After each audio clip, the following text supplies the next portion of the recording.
বন্যার পানি একটু শুকানো শুরু করলে 1 লক্ষ পরিবারকে 25 কেজি করে চাউল দেব ইনশাআল্লাহ। কৃষি এবং ব্যবসায় 30 কোটি, গৃহ নির্মাণে 30 কোটি, শিক্ষায় 20 কোটি টাকা আমরা খরচ করার সিদ্ধান্ত নিয়েছি। এখানে প্রতিদিন 2 থেকে 2,500 মানুষ কাজ করছে। আবার এখানে হিন্দু ধর্মাবলম্বী ভাইরা কাজ করছেন। আল্লাহ তাআলার অশেষ অনুগ্রহে সাধারণ মানুষের আস্থায় আমাদের ত্রাণ তহবিলের টাকা 100 কোটি ছাড়িয়েছে। ভয়াবহ বন্যায় ক্ষতিগ্রস্ত মানুষদের পাশে দাঁড়াবার জন্য শুরু থেকে আমরা চেষ্টা করেছি। রাত দিন এখানে কাজ চলছে। আপনারা দেখতে পাচ্ছেন আমাদের পেছনে যে কার্যক্রম, এই কার্যক্রম সারাদিন চলছে, রাতভর চলছে এবং আমাদের আজকে 10ম দিন চলছে কাজের। আর এই জায়গাতে 8ম দিন, গত শুক্রবার থেকে আমরা শুরু করেছি। এই জায়গাতে পুরো কার্যক্রম আমাদের চলছে 10 দিন যাবত। আর এখানে আমাদের স্পেসিফিক কাজ চলছে 8ম দিনে। তো আমরা এই 8ম দিনে কোন জায়গায় দাঁড়িয়ে আছি, আপনারা যেহেতু এসেছেন আমরা আপনাদেরকে একটু আপডেট দিতে চাই।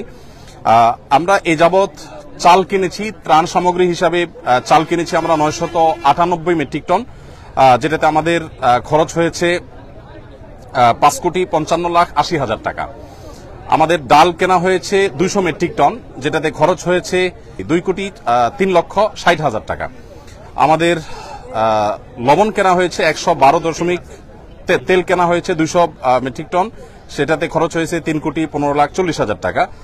আর লবণ কেনা হয়েছে 112.50 মেট্রিক টন, যেটাতে খরচ হয়েছে আমাদের 38,30,000 টাকা। এবং আমাদের খেজুর কেনা হয়েছে 120 মেট্রিক টন, যেখানে খরচ হয়েছে আমাদের 4,60,50,000 টাকা। আর সুগার অর্থাৎ চিনি কেনা হয়েছে 20 টন, সেখানে খরচ হয়েছে আমাদের 23,91,200 টাকা। চিড়া কেনা হয়েছে 40 টন, সেখানে খরচ হয়েছে আমাদের 22,51,000 টাকা। এবং পানি কেনা হয়েছে 100 টন, যেখানে খরচ হয়েছে আমাদের 9 লক্ষ টাকা। আর ভুসি অর্থাৎ গোখাদ্য কেনা হয়েছে 67.38 মেট্রিক টন, সেখানে আমাদের খরচ হয়েছে 29,06,750 টাকা। সর্বসাকুল্যে আমাদের মালামাল কেনা হয়েছে 1,857 মেট্রিক টন ত্রাণ সামগ্রী কেনা হয়েছে এ পর্যন্ত, যেখানে খরচ হয়েছে 16,58,08,950 টাকা। আর আমরা পানি একটু শুকিয়ে গেলে, বন্যার পানি একটু শুকানো শুরু করলে 1 লক্ষ পরিবারকে 25 কেজি করে চাউল দেব ইনশাআল্লাহ। কারণ আমরা জানি যে বন্যার পানি শুকিয়ে গেলেই কিন্তু মানুষের কষ্ট শেষ হওয়া নয়, বরং অনেক কষ্ট তখন শুরু হয় নতুন করে। বিশেষ করে যারা ছোট ছোট ব্যবসার উপরে ডিপেন্ডেন্ট ছিল, সেগুলো শেষ হয়ে গেছে, তারা নতুন করে দাঁড়াতে আরো সময় লাগবে। তারা যেন দাঁড়াতে পারে এবং 15 দিন 20 দিন যাতে অ্যাটলিস্ট তারা আরো চলতে পারে, সেজন্য আমরা 1 লক্ষ পরিবারকে 25 কেজির করে চাউলের বস্তা দেব। এখানে আমাদের লাগবে হলো 2500 টন। এর অর্ডার আমরা ইতিমধ্যে দিয়ে ফেলেছি, অর্থাৎ পার্চেসিং হয়ে গেছে। আগামী 3 বা 4 তারিখ ইনশাআল্লাহ, 3 তারিখে মাল ডেলিভারি পাবো, 4 তারিখ থেকে আমরা ডিস্ট্রিবিউশন শুরু করব। ফেনীর যে সমস্ত এলাকা শুকিয়ে গেছে সেই এলাকাগুলোতে বিশেষ করে। সেখানে আমাদের খরচ হবে 14,15,00,000 টাকা। সর্বসাকুল্যে আমাদের মোট মালামাল যেটা এই পর্যন্ত আমরা কিনেছি, যার কিছু প্রস্তুত হয়ে বিতরণ হয়ে গেছে, কিছু প্রস্তুত হচ্ছে, আর কিছু ডেলিভারির অপেক্ষা আছে, সব মিলিয়ে দাঁড়াচ্ছে হলো 4,357.88 মেট্রিক টন ত্রাণ সামগ্রী। এবং এ পর্যন্ত এই ত্রাণ সামগ্রীর পেছনে আমাদের যে খরচ হয়েছে সেটা হলো 30,73,08,950 টাকা। আপনাদেরকে একটু জানিয়ে রাখতে চাই, আমাদের এ পর্যন্ত যে ফান্ড আমাদের কাছে এসে পৌঁছেছে, আপনারা সাংবাদিক ভাইরা বারবার আমাকে প্রশ্ন করেছেন কত টাকা এসেছে। আমরা ফিগারটা এক্সাক্ট আপনাদেরকে বলতে পারিনি। গতকাল অর্থাৎ বৃহস্পতিবার একেবারে অফিস শেষে আমাদের কাছে যে আপডেট এসেছে আমাদের অ্যাকাউন্টস থেকে, সেটা হলো আল্লাহ তাআলার অশেষ অনুগ্রহে সাধারণ মানুষের আস্থায় আমাদের ত্রাণ তহবিলের টাকা 100 কোটি ছাড়িয়েছে। অর্থাৎ 100 কোটির বেশি ফান্ড আমাদের কাছে চলে এসেছে। এই ফান্ডটা আমরা কিভাবে খরচ করব আপনাদেরকে একটু আমরা জানিয়ে রাখতে চাই, আপনাদের মাধ্যমে মানুষকে আমরা জানিয়ে রাখতে চাই। প্রথমত একটু বলে রাখি, আসুন্নাহ ফাউন্ডেশনের সমস্ত প্রজেক্টগুলো বাস্তবায়ন করার আগে আমরা পাবলিকলি ঘোষণা করে বেনিফিশিয়ারি নির্বাচন করি, যাতে কোনো প্রকার পার্সিয়ালিটি না হয়, প্রত্যেকে যেন সমানভাবে পায়, ধর্ম বর্ণ নির্বিশেষে যেন সবাই সুযোগ সুবিধা পায়, সেজন্য আমরা বিশেষভাবে মনোযোগ রাখি। আর আমাদের প্রজেক্ট বাস্তবায়ন শেষে আমাদের প্রত্যেকটা টাকার হিসাব পাই পাই করে আমরা সোশ্যাল মিডিয়ার উন্মুক্ত প্ল্যাটফর্মে দিয়ে থাকি। আমরা 2022-এর বন্যায় অর্থাৎ সিলেটের বন্যায় 18 কোটি টাকার কাজ করেছিলাম, তার প্রতিটি টাকার হিসাব আমরা সোশ্যাল মিডিয়াতে দিয়েছিলাম। তেল কোন কোম্পানির কত টাকায় কিনেছি, আমরা কি পরিমাণ কিনেছি, লবণ, চাল, প্রত্যেকটা জিনিস আমরা ডিটেল এভাবে দিয়ে থাকি। তো এবারও ইনশাআল্লাহ তার ব্যতিক্রম হবে না, প্রত্যেকটা টাকার হিসাব আমরা যথারীতি ইনশাআল্লাহ যথাসময়ে দেবো, আল্লাহ চাহেন তো। হ্যাঁ, এক্সাক্ট হিসাব দেওয়া হবে? আচ্ছা হ্যাঁ, এটা এখানে তো আপনার আমরা মৌলিক হিসাবটা দিয়েছি, এটার ডিটেইল একটু একটু করে প্রতি লিটারের দাম কত পড়েছে সেগুলো ইনশাআল্লাহ ডিটেইল আমরা একেবারে চার্ট আকারে সোশ্যাল মিডিয়াতে আমাদের ভেরিফাইড ফেসবুক পেজ আমরা দিয়ে দিব। এখনো পর্যন্ত আমাদের এখানে ত্রাণবাহী 80টি গাড়ি গত কয়েকদিন আমাদের স্পটে পৌঁছেছে। আবার সেনাবাহিনীর মাধ্যমে আমরা অনেকগুলো কাভার্ড ভ্যান হস্তান্তর করে দুর্গম এলাকাগুলোতে তাদের মাধ্যমে বিতরণ করেছি আমরা। আজকে আমাদের এখানে যে কাজ চলছে, আজকে আমাদের এখানে সকাল থেকে জোহরের আগ পর্যন্ত 8টা কাভার্ড ভ্যান ফিল আপ হয়ে চলে গেছে এবং আজকে সর্বসাকুল্য আমাদের 23টা কাভার্ড ভ্যান ইনশাআল্লাহ ভরবে। এখানে যে কাভার্ড ভ্যানগুলো আছে এগুলো মাল আনলোড হওয়ার পর আবার লোড হওয়া শুরু হবে। একদিক থেকে আনলোড হয় আর দিক থেকে লোড হয়। এখানে প্রতিদিন 2 থেকে 2,500 মানুষ কাজ করছে, সবাই স্বতঃস্ফূর্তভাবে কাজ করছে। এখানে ঢাকা ইউনিভার্সিটির সম্মানিত প্রফেসর, সিনিয়র প্রফেসর আছেন, কাজ করছেন, আমি চিনি ব্যক্তিগতভাবে। এখানে বাংলাদেশ সেনাবাহিনীর কর্মরত ব্যক্তিবর্গ, সদস্যগণ তারা আছেন, কাজ করছেন ছুটির দিনে। আবার এখানে কয়েকজন হিন্দু ধর্মাবলম্বী ভাইয়েরা কাজ করছেন এবং আমাদের আজকে দুপুরের খাবার ছিল বিরিয়ানি। তাদের জন্য আমরা আলাদা খাবার প্রস্তুত করেছি, যেহেতু আমরা জানি আমাদের হিন্দু ধর্মাবলম্বী ভাইরা গরু গোশত খান না, তাদের উপযোগী খাবার আমরা প্রস্তুত করেছি এবং তারাও কিন্তু এখানে শ্রম দিচ্ছে। আমাদের একজন অটো রিক্সা চালকের সন্ধান আজকে আমরা জানতে পেলাম যে তারা থেকে আমাদের ইউনাইটেড ইউনিভার্সিটি ওই জায়গা থেকে এইখানে কেউ ত্রাণের কাজে আসছে বললেই তাদেরকে ফ্রি তিনি আনা নেওয়া করছেন। তিনি আমাদেরকে বলেনও নাই, প্রকাশও করতে চান না, কিন্তু সামহাও আমরা জেনে গেছি। তো স্বতঃস্ফূর্ততা কতভাবে হতে পারে, কত ধরনের হতে পারে, সেটা আসলে আমরা আপনাদেরকে মানে বলে বুঝাতে পারবো না যে মানুষ কতভাবে স্বতঃস্ফূর্তভাবে কাজ করতে পারে এখানে, সেটা এখানে চলছে।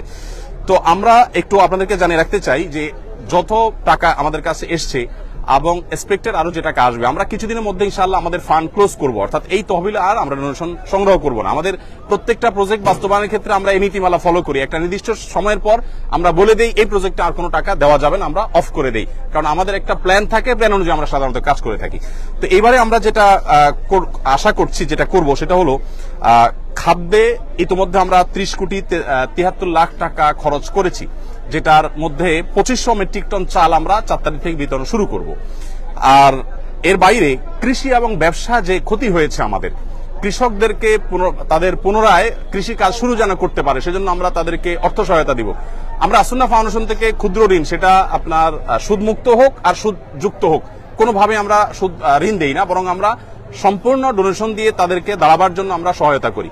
তো সেই জায়গা থেকে কৃষি এবং ব্যবসা বলতে ছোট ছোট ব্যবসায়ী, একজন মুদি দোকানদার, তার দোকানটা পুরোটা পানিতে আপনার শেষ হয়ে গেছে, তখন তাকে আবার একটা দোকান আমরা দাঁড় করে দেওয়ার জন্য কাজ করব। এই খাতে আমরা 30 কোটি টাকা খরচ করার পরিকল্পনা প্রাথমিকভাবে হাতে নিয়েছি, যে আমরা কৃষি এবং ব্যবসায় 30 কোটি টাকা খরচ করব। আমরা জানি যে প্রচুর মানুষ গৃহহীন হয়ে গেছেন, যারা গৃহহীন হয়ে গেছেন সেই মানুষগুলোর জন্য আমাদের পরিকল্পনা হলো যে আমরা 30 কোটি টাকা ইনশাআল্লাহ খরচ করব এই খাতে। অর্থাৎ যারা গৃহহীন হয়ে গেছেন, কাউকে হয়তো আমরা 10,000 টাকা দিয়ে সহায়তা করব, কাউকে 20,000 দিয়ে, কাউকে 1 লাখ দিয়ে। এটা ভ্যারি করবে যে কার অবস্থা কতটুকু, অর্থাৎ ক্ষতি কি পরিমাণ হয়েছে। কারণ আমরা জানি সবার একরকম ক্ষতি হয় নাই, কারোর একেবারে শেষ হয়ে গেছে সব, তাকে হয়তো 1 লাখ টাকা আমরা দিব।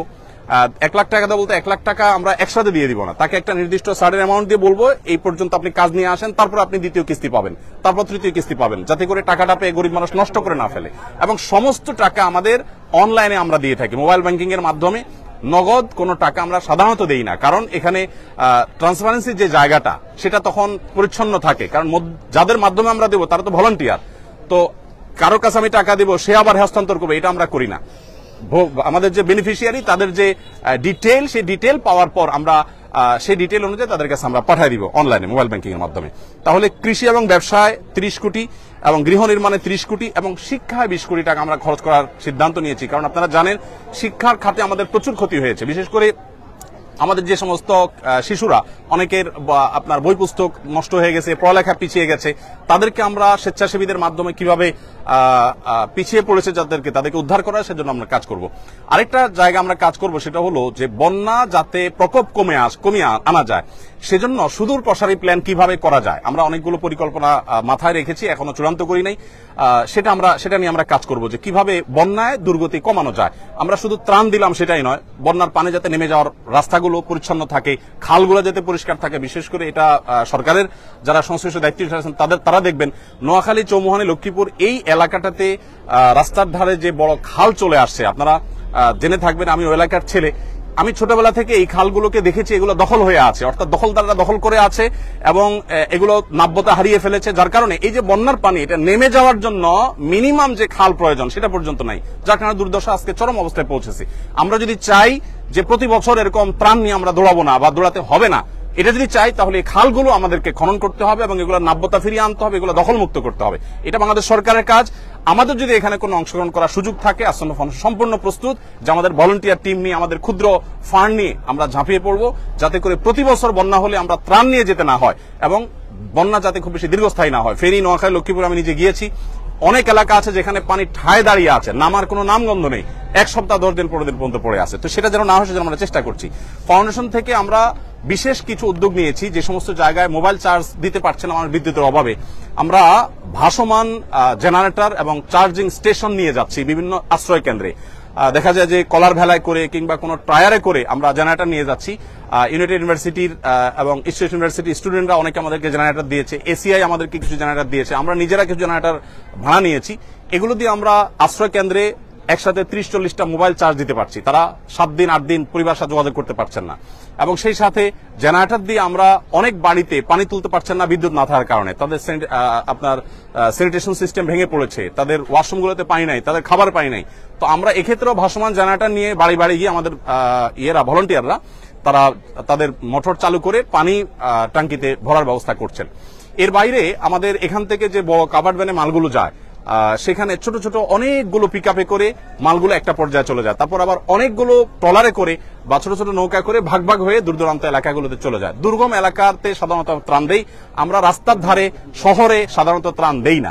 এবারও আমি যতবার গিয়েছি 2 ঘন্টা 2.5 ঘন্টা 1.5 ঘন্টা ভেতরে ঢুকে তারপর আমরা ত্রাণ বিতরণ করেছি। আমাদের কাছে যে সমস্ত ত্রাণের সামগ্রী মানুষ দিয়েছে সেগুলো কিন্তু আমি যে হিসাব দিয়েছি এর বাইরে, অর্থাৎ আমাদের যে 4300 টন আমরা ত্রাণ সামগ্রী দিচ্ছি এগুলো আমাদের পারচেসিং করা। এর বাইরে আরো বহু জিনিস আমাদের কাছে এসেছে বিভিন্ন প্রতিষ্ঠান থেকে, বনরুটি, পাউরুটি, কেক, গুঁড়ো দুধ, মুড়ি, পোশাক, মেয়েদের পোশাক, ছেলেদের পোশাক, কারণ আশ্রয় কেন্দ্রগুলোতে তাদের পোশাকের দরকার হয়, এক পোশাকে চলে আসছে। তারপরে বাচ্চাদের জন্য তাদের উপযোগী খাবার, মেয়েদের জন্য আপনার স্যানিটারি ন্যাপকিন, তারপর বিভিন্ন সাইজের পানির বোতল, জেনারেটর, রেডি প্যাকেজ, তারপরে লবণ, পানি, বিস্কিট, গুঁড়া দুধ, লুঙ্গি, চাল, সাবান, সুজি, বিস্কিট, স্যালাইন, এই জাতীয় অনেক জিনিস এসেছে যেগুলো বিভিন্ন প্রতিষ্ঠান দিয়েছে, সেগুলোর সাথে সাথে আমরা পাঠিয়ে দিয়েছি। তো এই হলো আমার কাছে আপডেট যে 100 কোটি টাকা আমাদের ক্রস করেছে ফান্ড, সেটাকে আমরা কিভাবে খরচ করবো একটা পরিকল্পনা আপনাদেরকে দিয়েছি। আর পুঙ্খানুপুঙ্খ প্রতিটি টাকার হিসেব আলাদা করে আমাদের প্রত্যেকটা প্রজেক্টে যেভাবে করি ঠিক একইভাবে আমরা প্রজেক্ট শেষে ইনশাআল্লাহ আপনাদের মাধ্যমে জানাবো। আর ডিটেইল প্ল্যান যেটা সেটা আমরা জানাবো ইনশাআল্লাহ।